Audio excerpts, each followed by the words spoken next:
demon, attacking Krishna and the demon falling apart, things like that. Then he says, oh, see, Vasudeva has a great knowledge of, foretelling the future.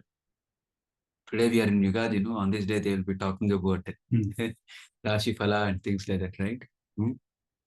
So Vasudeva, Nanda Baba thinks about Vasudeva that, he is having such kind of skills. So there in that purport, Prabhupada says that actually what is mysticism is, it's only about lack of knowledge and awareness of a particular science. Okay. So here Nanda Maharaj was not aware of the political situation and how Kamsa is trying to evoke all his demonic friends to send to Vrindavan to kill Krishna. He's not aware, right? So he's also not aware of the Kamsa's ability to bring all demonic people also together. And what kind of demonic people, what kind of Rakshasas, he's not aware, right? So, but he is aware. Who?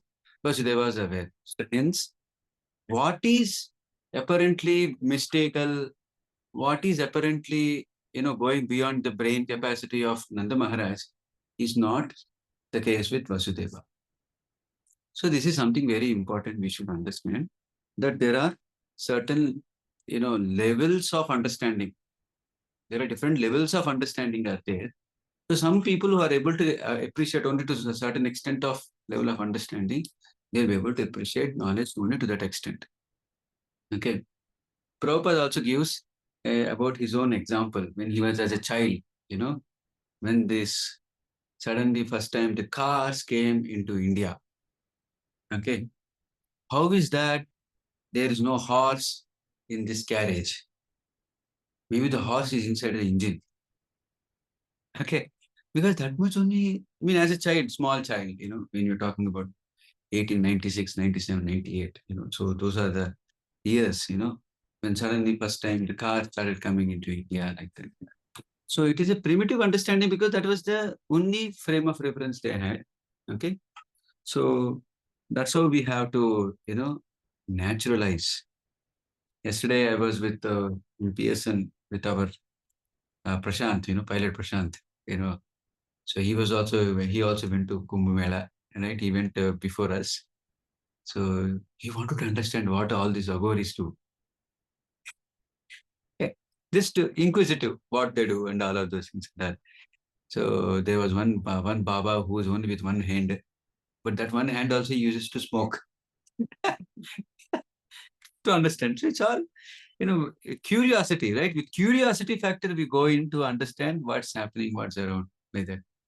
But unfortunately, the thing is that we should be very careful because again, we end up associating with the wrong set of people for wrong reasons and then we get diverted. So the whole thing is that, we should be very careful about what we are getting curious about. So Prabhupada is saying now he's actually, in one sense, bringing down the value of so-called mysticism, value of something esoteric, occult practices in our mind. That's what he's trying to, address the value of those things in our mind. Yeah. Next. After comparing all these mystic yoga siddhis to materialistic perfections, we find that the materialistic scientists strive for the same perfections. So actually, there is no difference between mystic perfection and materialistic perfection. A German scholar once said that the so-called yoga perfections had already been achieved by the modern scientists, and so he was not concerned with them. He intelligently went to India to learn how he could understand his eternal relationship with the Supreme Lord by means of Bhakti Yoga, devotional service. Yes, Srila Prabhupada is talking about his own god brother named Sadananda Prabhu. Okay. Sadananda. Okay. He's one of the very few Western disciples who were initiated by Bhakti Siddhanta Saraswati Thakur. So, this, in fact, another story, a side story was that even before the Second World War broke, so this devotee Sadananda Prabhu tells to the other god brothers. See, Germany is preparing for another war like that. So that devotee, when he comes to India, he says that this only, that all the so-called yogics, these and all of those things and already are achieved by scientists. This we are talking about in 1930s, but now we are talking about 100 years later. So already science has gone to such a great extent that there is a good competition already between the yogic perfections and this one. So in that sense, it is all material. Let's move on. But one important thing is there. There is a tendency. The tendency seems to be the same.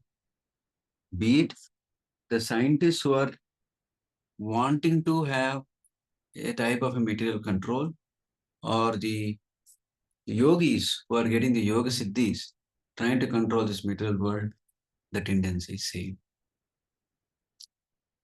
The method and approach taken by both of them may be different, but the tendency is same. That is to control. Yeah, next one.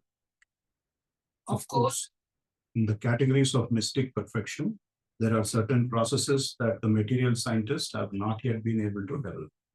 For instance, a mystic yogi can enter into the sun planet simply by using the rays of the sunshine. This perfection is called lagima. Similarly, a yogi can touch the moon with his finger. Though the modern astronauts go to the moon with the help of spaceships, they undergo many difficulties, whereas a person with mystic perfection can extend his hand and touch the moon with his finger. This siddhi is called prapti, or acquisition. With this prapti siddhi, not only can the perfect mystic yogi touch the moon planet, but he can extend his hand anywhere and take whatever he likes. He may be sitting thousands of miles away from a certain place, and if he likes, he can take fruit from a garden there. This is prapti siddhi. So Prabhupada also says in one place, two anecdotes I can think about, that when he was in Allahabad days, he was there in Prayagraj for some number of years. So there was one Baba who came, advertised himself that he has this Prapti Siddhi. So he can even bring an apple from Afghanistan. Like that. He would extend his hand, and hand will go to the Afghanistan from Prayagraj, and he'll pluck a apple and then give. So that is one thing. Another thing also Prabhupada does say is when he was in Germany, now we are talking about somewhere in 71 or 72. Okay. Prabhupada was just seeing a sunrise, and he just thought of, experimenting this Lagima Siddhi. To sunrise, he goes to sun and come back. He tells to one disciple, one disciple says this like this. It's a narration. So these are a lot of curiosity factors will be there. Huh? So we should be very, very grounded. These are all ultimately material things. Yeah? So that's what it is. We should be very watchful that, when these things come automatically in our path of going back to God, going to Krishna, we should be very, very careful about where to use and how much to use and for what purpose to use. So what if a devotee gets these kind of perfections, what the devotee should do? Is in Krishna service, like whatever. Yeah, utilize it in Krishna's service. And not only that, if you utilize this, she said, the problem with this kind of perfections is that you'll get too much name and fame. Correct? Because people are generally not aware of this kind of perfections. And the moment you exhibit this kind of perfections, you'll get too much name and fame. One of our acharyas in our sampradaya who has used these perfections. Not exactly. Even in our sampradaya, then later on in another, it is Raghavendra Swami. Right? Raghavendra Swami had used a lot of these mystic perfections. He has used it. So even today they talk about it. Okay. But of course, he has used it again to make a person come to Krishna. That's another thing, The problem with mystic perfection, name and fame will come and the people will get attracted to us than to Lord Krishna. That should be our, yes. Next, go on. The modern scientists have manufactured nuclear weapons with which they can destroy an insignificant part of this planet. But by Yoga Siddhi, known as Ishita, one can create and destroy the entire planet simply at will. Another perfection is called Vashita. By this perfection, one can bring another under his control. This is a kind of hypnotism which is almost irresistible.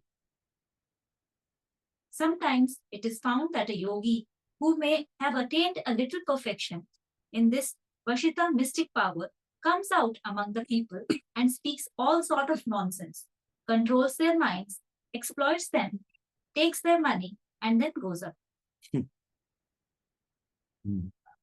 So what is this Ishita Shakti and Vashita Shakti? So which all we have discussed right now? Anima, Lagima, Prapti, Ishita and Vashita. Huh? Now Ishita is about, creating and destroying a planet. Can we think about any anecdote in our known memory? Who has done this? Got a planet, but he didn't create because it is. Yeah, it was created by Lord and given to him. Vishwamitra. Oh, for that, I don't know which king was that. I forgot his name. For him, he creates one Trishanku Swarga. Right? So the king wanted to go to a heavenly planet in this same body. But so then, okay, Vishwamitra says, he goes to Vasishta. Vasishta says, no, it is not possible. You have to change your body. You have to go to this one. And then he comes to Vishwamitra and asks the same thing. Vishwamitra says, okay, Vasishta could not do, I will do it. So he will push him. And from the Devatas there, from there, he will push it down, that particular king. So then Vishwamitra will be offended and then he'll create a Trishanku Swarga. I'll create another Swarga for you like that and he'll create one Swarga. Kapila's father. Kapila's son, Kardama Muni. He also creates one great city, right, which is able to fly in the sky. Who is the other one? Tripurari. Lord Shiva is known as Tripurari, right? There is one demon, who creates, 3 cities. Tripurasura, creates 3 cities flying in the sky. So we have many such instances of people who are doing all these kind of things like, creating something huge things in the sky and, also getting destroyed. Ishita. And how about Vashita, mystic power of controlling, others and making them act, hypnoticism. Do we have any instance? I'm not able to collect immediately. Kamsa, I don't know. But Kamsa, sometimes it comes across as he's reformed and then he's very kind. But again, when he discusses with his close ministers and friends, he again gets Influenced. So I don't know if that is maybe the ministers are more powerful than Kamsa, I guess. you're manipulating. Manipulating. Yeah. Like Prabhu, there was an incident where a power devotee tells that some power was on her, and then she started chanting the Prabhupada mantra, and Prabhupada came and stood up, and that's. That was in the KGB. Yeah. KGB was creating a lot of trouble to this Russian lady. So then they were troubling, and then she said, "I can't do anything for to this. There's some old man who's telling me, to go away. So I'm very scared of. Correct. So I can't do anything to this girl." Like that. The story, which has a little bit more details, the story goes on that I think she was a Krishna conscious woman, and these are the days of KGB. Before 1991, when 1991 Russia fell apart. When USSR fell apart. So there was a lot of subjugation. So one such case was this, wherein this Mataji was arrested and they were trying to make her get out of this Krishna consciousness or deprogramming, but in a worst way. In US, the deprogrammers were at least a little bit more saner. They were using all chemicals, but here they are using all, occult practitioners Okay, so some vocal practitioner was used to kind of make her give up this Krishna consciousness. So initially she was chanting the mantra of Krishna, not useful. Chanting the name of Narasimha, not useful. Then she started chanting the mantra of Prabhupada. So then the person who was doing vocal practitioners, he said, "Oh, there's one old man who's holding her. I'm not able to do anything," and she goes away. Yeah. So even if Krishna and Narasimha does not protect us, Prabhupada will protect us. Yeah. Yeah, it's Prabhupada. Yeah. In one lecture, Prabhupada says that Krishna hypnotizes. What kind of hypnotism? Ah, yeah, Krishna Graha. Huh? Correct. No, what is that? What that verse in from Prahlad Maharaj is he's became hypnoptized by Krishna Graha. Correct. No, that verse I'm not able to remember. It is there in the seventh canto.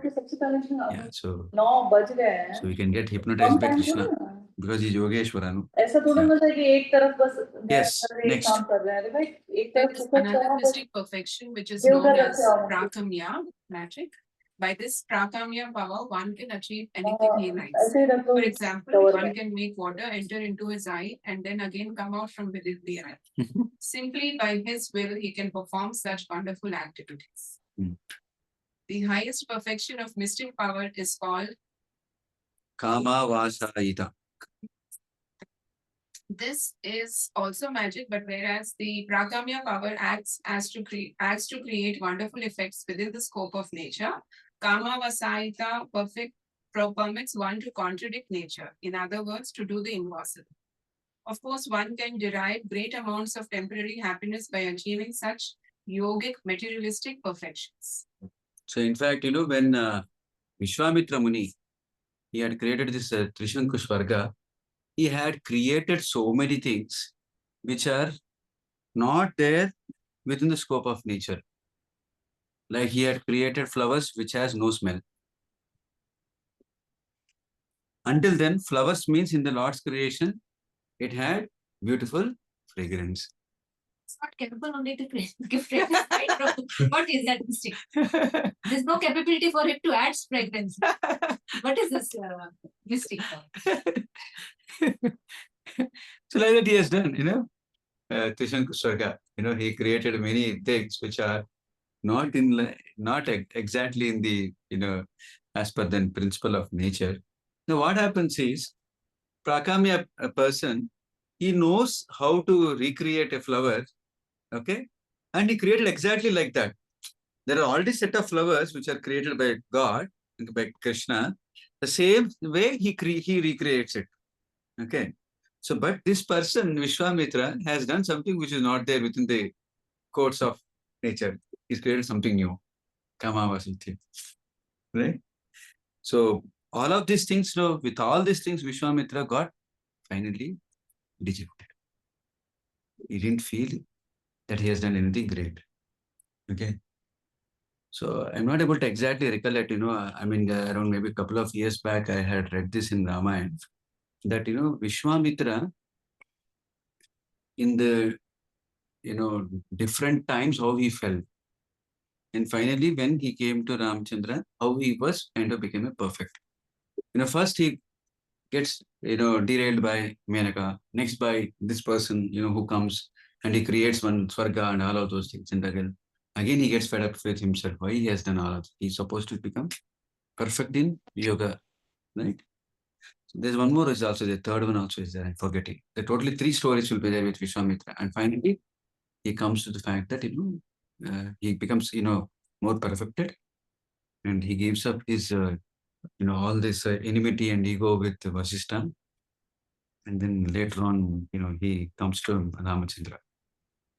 Shishta picking a fight with him, Vishwamitra, that happens first Prabhu and then later everything. Later all. Once he becomes Vishwamitra, then all this. All these transitions are happening, because he was a great king, right? Kshatriya mentality.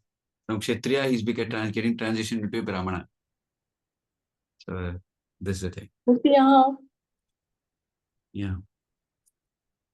देखो यहाँ पे Next. रुद्राक्ष पूरा है Yeah. Foolishly. People who are enamored of the glimmer of modern materialistic advancement are thinking that Krishna conscious movement is for less intelligent men. I am better off being busy with my materialistic comforts, maintaining a nice apartment, family, and sex life. These people do not know that at any moment they can be kicked out of their material situation. Due to ignorance, they do not know that real life is eternal.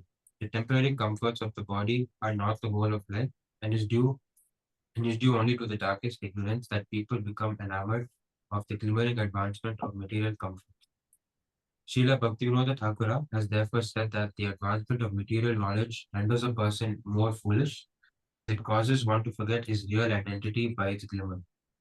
This is doomed for him because this human form of life is meant for getting out of material contamination. By the advancement of material knowledge, people are becoming more and more entangled in material existence. They have no hope of being liberated from this catastrophe. This is the principle. The principle which is, acts is either in the material pursuits by the scientists who go dive deep into the material nature, or by this modern, or the past mystic yogis who get enamored by the material perfections. Is that the principle is you would become a Jeev ke kare gada.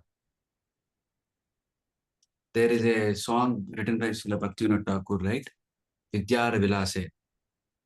In that song, he says that, Podite, means, he grew up as a boy, who was aspiring to get educated in the Western system.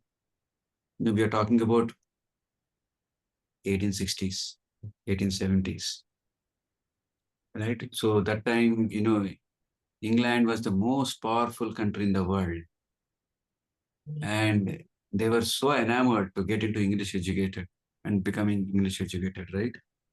So Bhaktivinoda Thakur says, finally, what has happened? This material knowledge made me a ass. Ass is supposed to be most foolish, right? By becoming more and more educated, we are supposed to be more and more detached.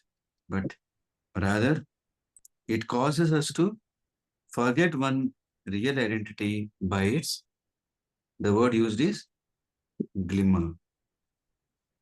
So the material advancement, whatever the skill sets which we develop, we should be very, very careful. Once I remember I was asking one question after Bhagavatam class to CPP. So what is this, all this material world is all about? Is it's not only have and have nots of money, have and have nots of the skills, knowledge, and like that. Somebody is having higher knowledge will try to control the person who has less knowledge. Somebody who has less knowledge will become envious of the person who is having more knowledge. Somebody is having better skills will try to control the others who has lesser skills. Somebody who has lesser skills will become envious of the person who is having higher skills. So this world is all about haves, the exchange between the haves and have-nots of the 6 different types of pada, opulences. This is only in the material world. So if in spiritual world also this tendency is there, it means it is not spiritual, right? It doesn't exist. It's only material world. Only in the spiritual world, the exchange of the skills or the exchange of this knowledge will not lead to either controllership or envy. Because controllership and envy is on false identification. That I am this body or whatever. Right? So, but in the case of the spiritual world, when these exchanges happen, they are not on the false identification. They are on the platform of understanding that we are actually, Amshasan and related with Krishna. Yeah, let's move on. In the Hari Bhakti Subhodaya, it is stated Sudhodaya. Shudhodaya. it is stated that Prahlad Maharaja, a great devotee of the Lord, prayed to Narsimha Deva, the half-lion, half-man incarnation as follows. My dear Lord, I repeatedly pray unto your lotus feet that I may simply be stronger in devotional service. I simply pray that my Krishna consciousness may be strong and steady, because happiness derived out of Krishna consciousness and devotional service is so powerful that with it one can have all the other perfections of religiousness, economic development, sense gratification, and even the attainment of liberation from material existence. So here we would see the contrast. Hiranyakashipu had all the mystic perfections. Nobody in the universe can could counter him. Even not only the Devatas, who anyway have a good amount of material skills and material perfections, even the people who are in Siddhaloka. As we know, we are in the Bhuloka, and above the Bhuloka is Bhuvarloka, above Bhuvarloka is the Swargaloka, above Swargaloka is the Maha, Jana, Tapa, and Satyaloka. Right?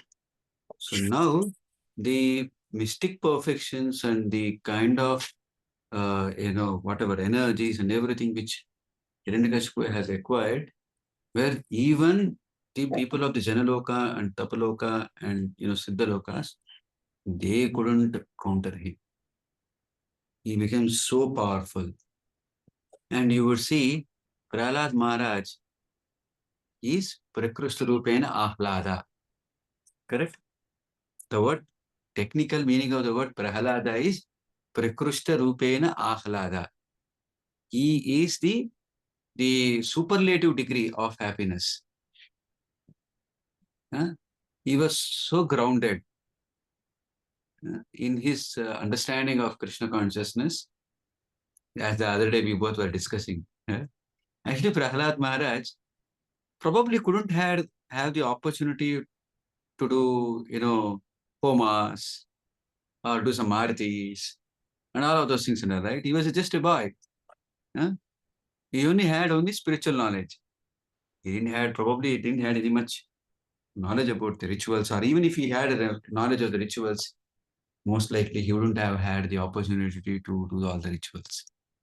But yet, he was so grounded and so well situated that even though this man, Hiranyakashipu, had all kind of things, the origin is coming from same Lord Narasimha.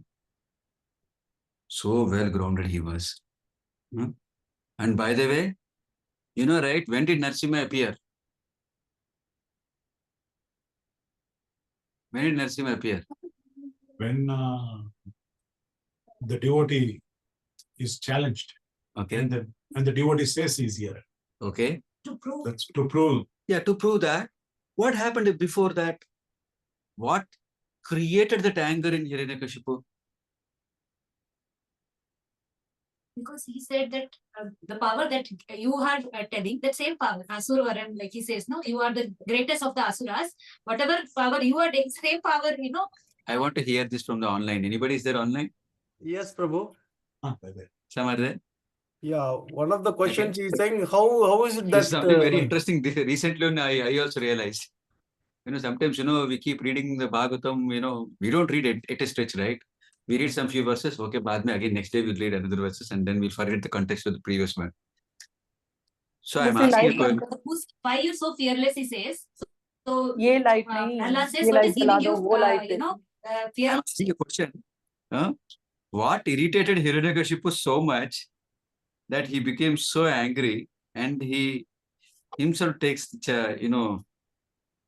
hold of the circumstances and situations, and then gets into this challenge. He was fixed and fearless. Like, Somebody more powerful than him. The story goes on like this, that first initially, when Prahlada, first time he goes to Hiranyakashipu after being educated by Chandamarka. So he says that, that whole thing happens, right? Then Hiranyakashipu becomes very, very worried how is that he is being influenced like this by his enemy called Vishnu.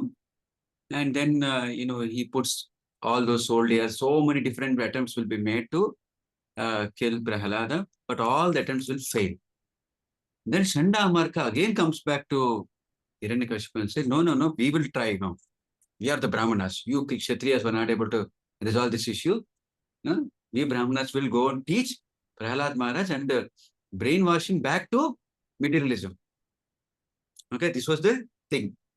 So what does Prahalad Maharaj do? He'll start teaching to the students of Shanda Amarka. He's a preacher now. Prahalad Maharaj becomes preacher. Huh? He preaches so much that Shanda Amarka students, they become Krishna conscious devotees. Then they get rattled. Once they get rattled, then they go to Hiranyakashipu saying that, Ayya boss, we tried to change him, but your boy is changing these people. ये Okay. नया है ना जी? So preaching got affected. That's why Narasimhadeva came. Very good. Prahlad Maharaj was preaching. So that angered Hiranyakashipu. And Hiranyakashipu challenged Prahlad Maharaj. Prahlad Maharaj was still, situated in his self, So And he there said, is yeah, decline of- Huh? Whenever there is decline of religion, like in Bhagavad Gita, it says, that I come to re-establish religion. No, whenever devotees are trying to re-establish religion, Huh. and there is a problem, Narasimhadeva will come. Yeah, I mean that's a very interesting phenomenon. I thought I realized, recently when I was just reading that portion of that Bhagavatam. Yeah, so we have to carefully read the Bhagavatam. Yeah, so the essence of this is that Prahlad Maharaj is saying that I simply pray that my Krishna consciousness may be more strong and steady.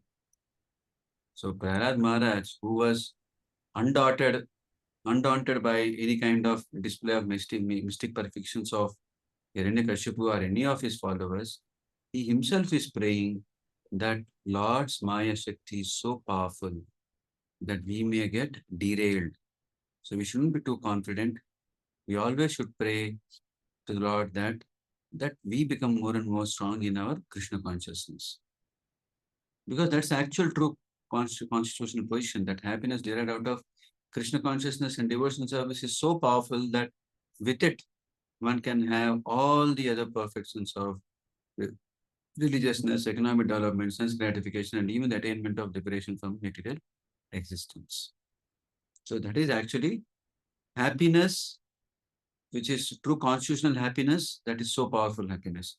Normally, happiness which is out of exhibition of any power is what? You are different from me. And hence I display my power. And hence I'll be happy. But this happiness is constitutional happiness. Okay?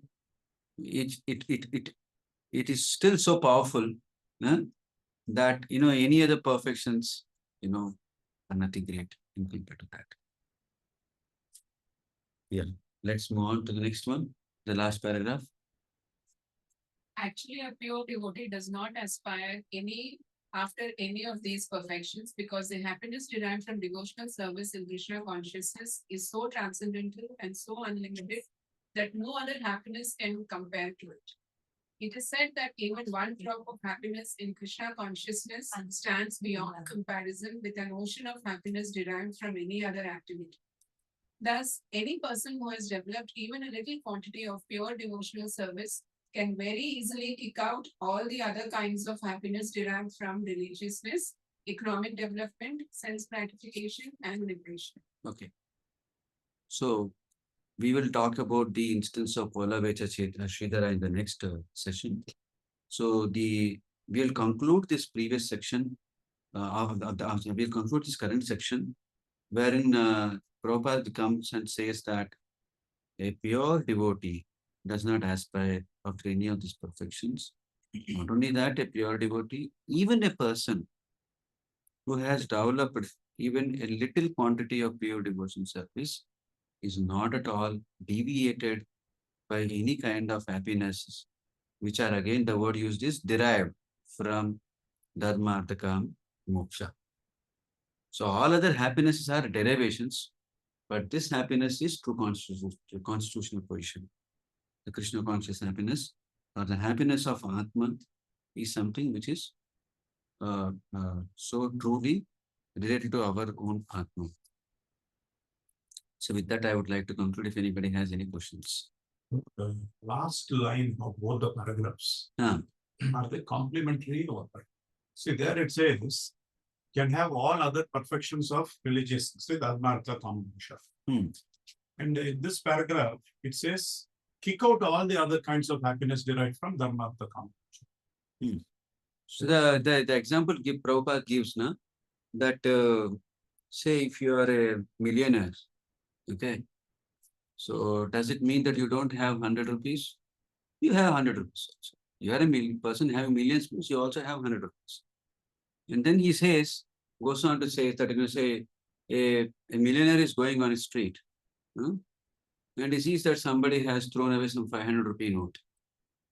So will he be bothered? He'll not stop. He'll keep on going on his business. So that happiness derived by 500 rupees is already there with him. So it means that it's already included. Hence, we are not too bothered. चले गया यार, 500 रुपये निकल गया तो क्या होने वाला है? I'm not too bothered.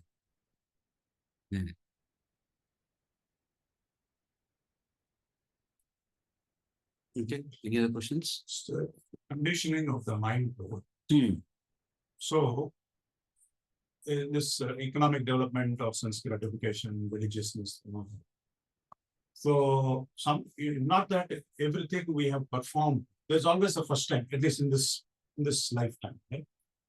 But the mind is naturally drawn towards experiencing.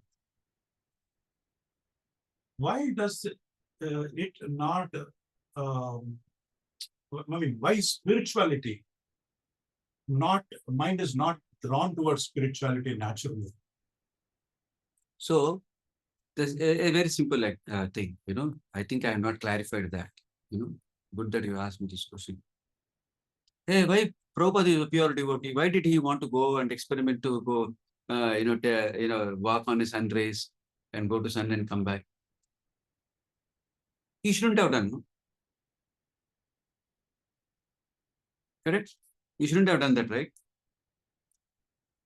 Or rather, that curiosity, why did he even have that curiosity? Why he even had that curiosity in first place? I think it would be to set an example. No, what was it? What is the example and how it is relevant to us? As devotees in Krishna consciousness. Huh? You want to have darshan of Surya. It may be quite possible. He's our God brother, yeah? He's God brother. Yes, we should Bhagavad Gita first. From Krishna. But that is also possible. Okay. Yeah? So the point here is, you asked a question, right? See, we go out in the world and do something new things, right? Okay. And we get fascinated by that. Huh? No problem. There's nothing wrong. Huh? A devotee is not afraid of doing anything new. Because that is he's doing for Krishna. He's experimenting. Okay, he's just doing something new. He's never done. He suddenly put into the circumstance. He does not know what he will do. Naturally, he does dependence on Krishna. Oh, Krishna, you put me in this circumstance. I don't know what to do. And then he'll get some knowledge. He'll go and does something. And then he'll become successful. So, material curiosity is also engaged by a devotee in Krishna consciousness by surrendering himself every time what to do in this circumstance, because for him he has a very clear purpose. He has a clear purpose of his mission.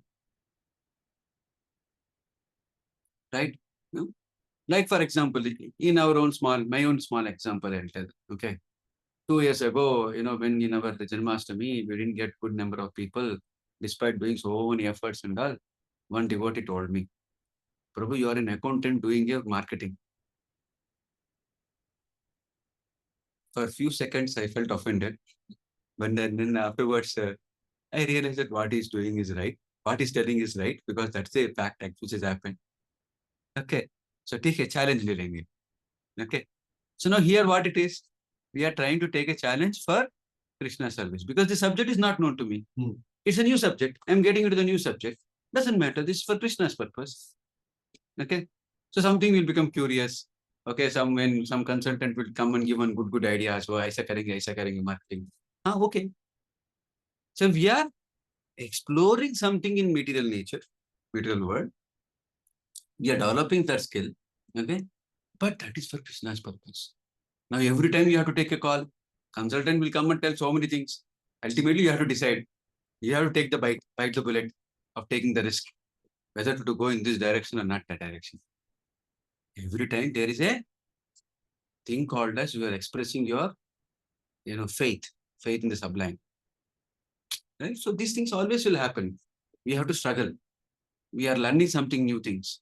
So, but the entire process is towards how we are becoming more and more Krishna consciousness. So do I conclude it like this? Or every situation you have, you can conclude that, okay, here is a situation for me to either become better in Krishna consciousness, or the situation is, how do I get the result out of that for Krishna's sake? And then it becomes Correct. for Krishna. Correct. Because for us, that is the purpose. Either, so there's nothing like being steady state affairs, right? Either you become more attached to Krishna or you become more attached to Maya. As simple as that. So if we have our clear purpose in our mind, even suddenly some new material things are coming. So some yogic perfections are coming to us. Maybe that is there in our karma for that to come. But then we should not get attached to these things. Yeah. This is perfection of religiousness. What's the meaning of perfection of religiousness or perfection of economic development, perfection of sense gratification? When it says last line that because the happiness derived out of Krishna consciousness and devotion service is so powerful that with it one can have all the other perfections of religiousness, economic development, and sense gratification. What are these perfections basically? What is the perfection of religiousness or economic development or sense gratification? Yeah, what is the perfection of a person who is a very, very good in dharma? Dharma can also lead into, the punya karma, punya and papa cycle. Correct. No, dharma, if you nicely become perfect to dharma, what you'll get? You'll get good artha. Or you'll get even good satisfaction that you are a great person of dharma. So dharma. So all that kind of, dharma to come moksha only. That happiness and perfections derived from dharma to come moksha are already a natural corollary for devotee who is situated in his self, in his constitutional position. Is it the state of mind that is being referred here? Yes, state of mind. State of mind. So you're feeling very content. So it's just It's like a rich man. You only feel that I have everything that I need. I correct. don't need anything. Yeah. So you're not craving for anything. Yeah, but whereas you have to crave for going back to Godhead. Sukha Padnatina, the sukha, that happiness derived from this, the following this dharma, the kam, moksha, is actually happiness derived from Sattva-guna. So that happiness derived from Sattva-guna always binds you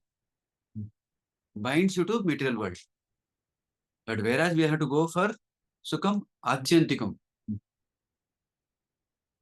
atindriya sukha. This sukha is binding sukha, that sukha is not binding. Okay? Yeah? Okay. We'll stop now. Srila Prabhupada ki jai.